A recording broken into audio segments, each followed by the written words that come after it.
123 비상계엄 관련 내란 외환 사건을 수사 중인 조은석 내란 특별검사팀이 윤석열 전 대통령의 내란 혐의 재판에 처음으로 참석하고 군 수뇌부들의 추가 신병 확보에 나섰다. 또 국방 전문 감사관들이 특검에 합류하면서 윤 전 대통령에 대한 외환죄 위반 의혹도 자세히 들여다볼 것으로 보인다. 아울러 오는 26일엔 경찰로부터 윤 전 대통령에 대한 사건을 넘겨받고 윤 전 대통령에 대한 체포영장 신청 등 강제 수사 여부도 결정할 것으로 보인다. 24일 법조계에 따르면 내란 특검 박억수 특검보는 전날 23일 윤 전 대통령의 내란 우두머리 등 혐의 8차 공판에 참석했다. 박 특검보는 현재 공소 제기일로부터 5개월이 지나 구속된 피고인 석방이 임박하는 등 법 집행 지연에 대한 우려가 크다며 이 점을 고려해 재판을 지금보다 더 신속하게 진행해 달라고 재판부에 요청했다.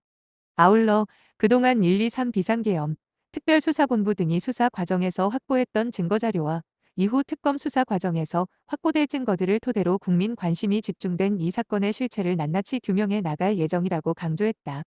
또 특검의 1호 기소 사건, 인 김용현 전 국방부 장관의 증거인멸교사 등 혐의 사건의 구속신문에는 김영수 특검보가 참석했다.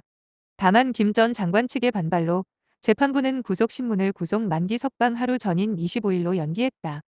내란 특검은 내란 혐의 주요 관계자들의 구속기간 만료가 임박하면서 김 전 장관에 이어 군검찰과 여인영 전 국군방첩사령관, 문상호 전 국군정보사령관을 추가 혐의로 재판에 넘기기로 협의했다.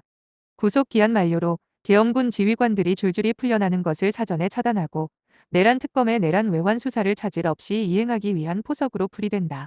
아울러 역대 최대 규모 267명, 특검 1명, 특검보 6명, 파견검사 60명, 파견공무원 100명, 특별수사관 100명, 수사팀 구성에도 속도를 내고 있다.